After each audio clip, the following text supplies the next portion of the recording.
Sonny Donnelly, IFL TV, in association with MGM Marbella. I'm here at the Islington Boxing Club today in Islington, I guess, yeah, and I'm with none other than the marksman, Aarron Morgan. Yes.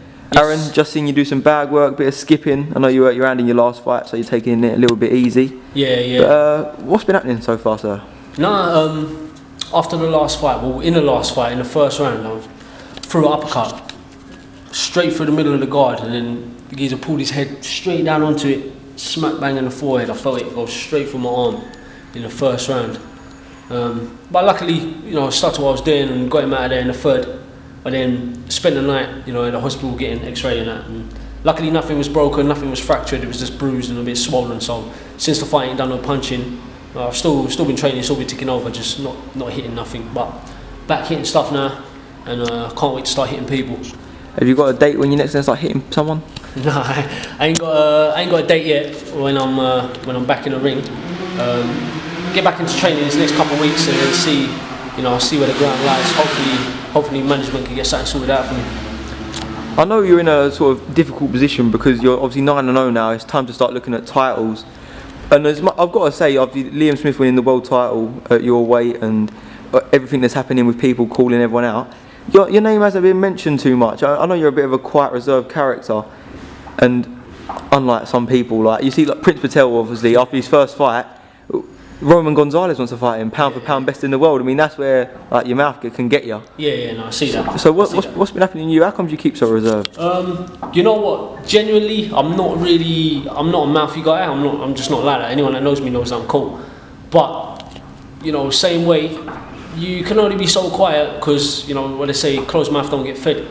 So I'm 9-0 now, and I am looking to push on. I am looking to start winning belts, and I'm starting looking to get in a domestic mix. I mean, I'm looking at the Southern Area title.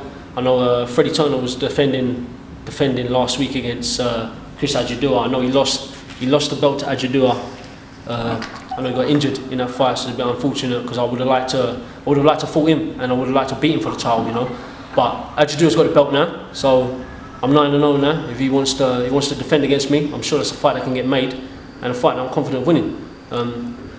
After that, I'd like to move on to the English title. I mean, I think Nab Mansouri's got the title still.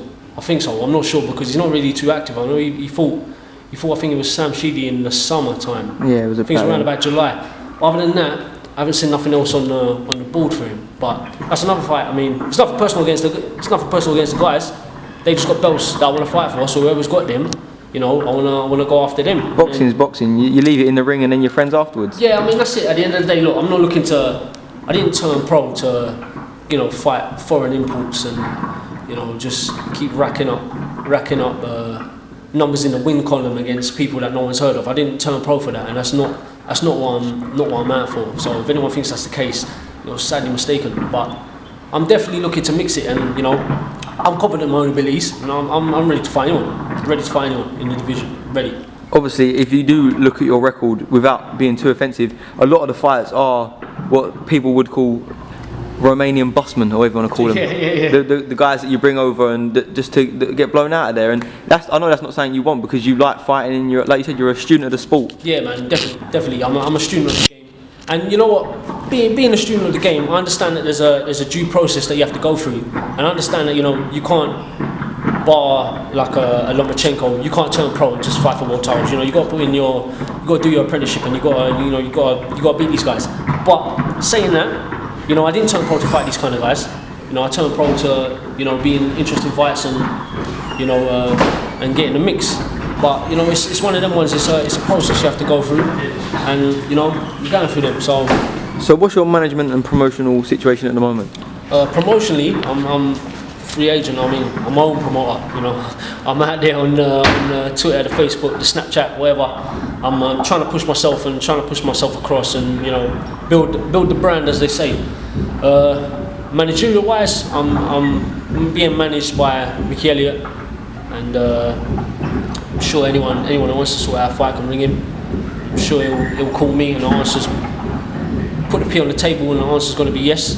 So that's what I'm out for. But listen, at the end of the day, you can only beat what's put in front of you, and all the people they've put in front of me so far, I've beat them in good fashion. I'm I'm not coming out here. I'm not, you know, you might call these guys Romanian bus drivers or binmen or whatever you want to call them. By the end of the day, I'm not scraping past them like 40, 39 like other guys. I'm not doing that, innit? You're putting them in a ring, I'm taking them out, innit? I'm putting them in their place, I'm putting them under manners, and I'm brutally taking them out of there.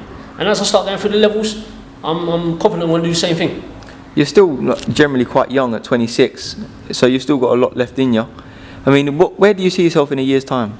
Yeah, listen, I am nowhere near my peak yet. I know that. I know I've got a lot of levels to go. I know my ceiling of improvement is quite high. I know that. And I know physically I'm gonna get better. I know technically I'm gonna get better. Tactically I'm gonna get better. Mentally I'm gonna get better.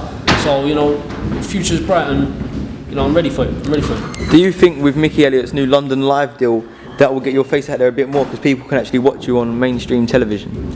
Well, obviously, if people see me on mainstream television, then, you know, hopefully that will boost my name a little bit. I mean, I wasn't, for whatever reason, I wasn't televised on the last show, but speaking to anyone that went there, I stole the show, which I said I was going to do beforehand. I said I was going to turn up, you know, I was going to turn up and then turn up. So, you know what I mean? Like, I done the business. I thought I was the best performance on the show. You know, I took the guy out 3 rounds, and I didn't come out there winging haymakers. I broke the guy down.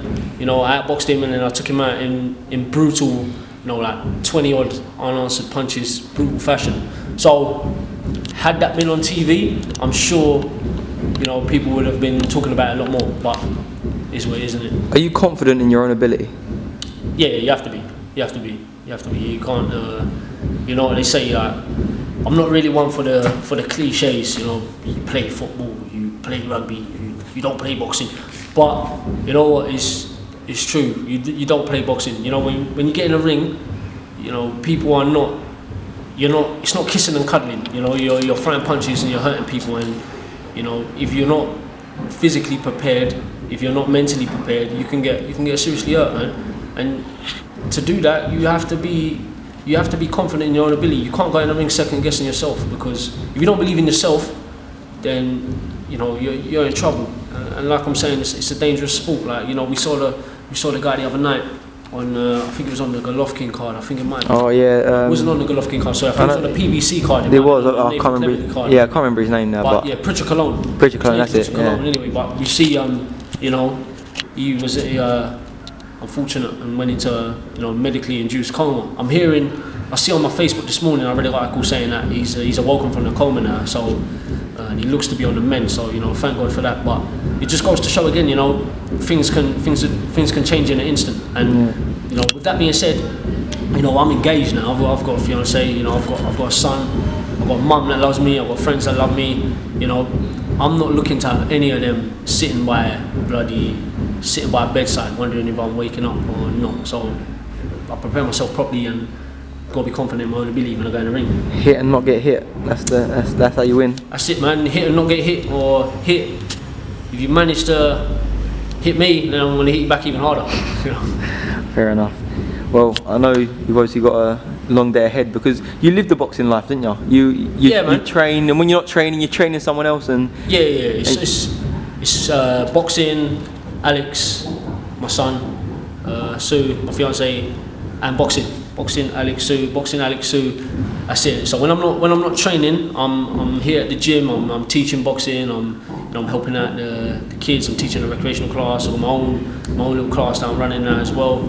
And so yeah, it's more or less boxing and family. All right then, mate. Well, I'll let you get on with the rest of your day, and I hope to see you in some exciting fights, because I know obviously you're an enthusiastic fighter and you just want to be out there and make a name for yourself, because you only get one. It's a short career, boxing, so you've got to make the most of it, and I know you want them fights. Yeah, man, definitely. It's a short career, you know. Like I said, I'm not out here to be, you know, padding my record. I'm not one of them guys. You know, as they say, I've got to know somebody wants to come and take it. I'm waiting to meet the man that's gonna beat me in a professional ring. I'm waiting to meet the man, and anyone out there that wants to fight, call my phone, Call my manager's phone. You know, let's talk business. What's your Twitter, just in case they want to get hold of you? Twitter, you can follow me on Twitter, Aarron Morgan. That's a AARRONMORGAN. Same on Instagram. Snapchat, because I'm new to Snapchat. Snapchat is Marksman Morgan, so you might be able to see some of my stupid. I would literally say add him on Snapchat because he just forever runs his mouth on his Snapchat like he does on this camera. And also add him on PS4 because he ain't very good at FIFA, so you might be able to bash him up. You know what, yeah? The only reason I'm getting this interview right now, yeah, is because I tucked in Sonny on FIFA the other night. It's not even that. That was the forfeit for me. That wasn't the forfeit. No, because spanking. But yeah, listen, if you're on FIFA as well, add me. Verbs, that's VERBZ_AFC, yeah? Alright, and if you want his address, no, I'm joking. Alright, mate. Well, thanks for talking to iFilm and enjoy the rest of your day. I appreciate it, bro. Top man.